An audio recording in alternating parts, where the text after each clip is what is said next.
Amazon India has made a loss of $2.9 billion since 2012 and Flipkart has made a loss of $3.6 billion since 2007. By the end of the video, two things would have happened. One, Amazon India and Flipkart would have received 3,960 orders, and two, you would have hit the subscribe button to stay updated with our videos.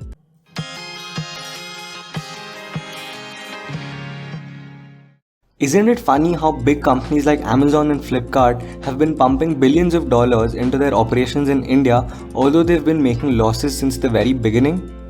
Both the giants have over 150 million customers each, with a compounded annual growth rate of 20%. To put things into perspective, in 2019, Amazon and Flipkart lost Rs 3,900 and 2,400 per customer respectively. Despite making such high losses, why do you think companies are investing so much money into India? The Indian e-commerce industry has been on an upward growth trajectory and is expected to surpass the US to become the second largest e-commerce market at $200 billion by 2034. With the growing internet penetration in the country, India has 685 million internet users and is expected to rise to 900 million by the end of 2023. Now let's do some simple math. As of now, Amazon India has 150 million users, and if they grow to 300 million users in the coming 5 years, their sales will rise drastically. If we assume that they make a mere profit of Rs 100 per customer per annum after considering all expenses, their total profit will be up to 3,000 crore rupees. This is only with a mere profit of Rs 100. This simple calculation can give you the idea of how much potential a market like India has for these companies. Now these numbers look big, and when you compare them to the losses Amazon and Flipkart are making, their losses seem to be negligible, especially given the rate at which the e-commerce industry is growing. Once these companies turn profitable, there is no looking back for them. They'll easily be able to cover all the losses that they've been making in no time. Now you might ask why the industry is growing so much. Well, the answer is simple.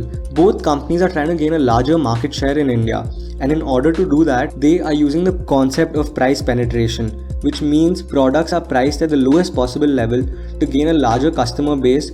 For this, companies have been using very innovative and exciting marketing strategies and various partnerships to gain a larger chunk of the customer base. For example, Amazon partnered with OnePlus to be the exclusive third-party retailer. The introduction of Amazon Prime has been a game changer for Amazon. It has provided an incentive for customers to shift to Amazon as their primary e-commerce website for two reasons. One, well, who wouldn't want their orders to be delivered in less than 48 hours, that too with no delivery charges? And two, you get to watch amazing shows on Amazon Prime, and you also get access to Amazon Prime Music. While all of these services are provided just for 999 rupees a year. And did you know that Flipkart also came up with Flipkart Plus, which basically gives you points for every purchase that you make, and those points can be redeemed for some exciting vouchers. However, Flipkart was late into the game, and their reward system didn't pay off for the company. All of us know what happened back in 2018. Yes, Walmart bought stakes worth $16 billion in Flipkart, and because of that, Flipkart got a huge boost in the Indian market. It also gave Walmart an entry into the Indian markets and helped it level up its game in the e-commerce industry. Both Amazon India and Flipkart have posted outstanding sales records, awesome discounts, and spectacular business tactics. Amazon and Flipkart control 60% of the Indian online retail market. While everyone thought that no one could shake these two companies in India, we forgot the man who changed every industry that he stepped into.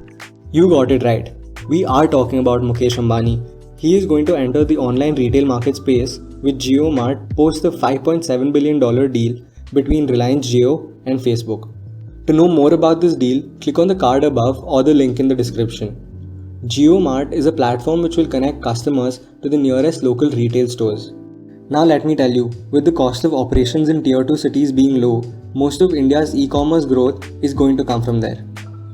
Well, you won't believe me when I say this, but 60% of Snapdeal's purchases comes from tier 2 and tier 3 cities. Amazon and Flipkart are now trying to tap these cities to fuel their growth. There are many other companies such as Uber and Ola who have been investing a lot of money in India and are still not profitable. You can go online and search for the losses these companies make and divide it by the customer base that they have. You will be able to calculate the loss they make per customer. But do make a close observation towards the growth in the industry and observe when they will break even. Once the companies turn profitable, it will only be an upward trend for them. Going forward, many companies will have to redefine their business models. The COVID-19 pandemic will force many industries to redefine themselves. We will see companies like Uber and Ola come up with various new strategies. Most of us will now be scared to use public transport to avoid close contact with our fellow passengers. Uber Pool and Ola Share will take a huge hit. And it is not only Uber or Ola, but every other company, be it Amazon or Flipkart, will have to ensure that their customers receive hygienic products and services. 20 years ago, who would have thought that a service like Uber or Amazon will be available to us in the future? Initially, we all were reluctant to use them, and now their growth prospects look endless. Keeping the COVID-19 pandemic in mind, what kind of strategies do you think businesses like Amazon and Flipkart should use to ensure that they can keep growing going forward? Let us know in the comment section below.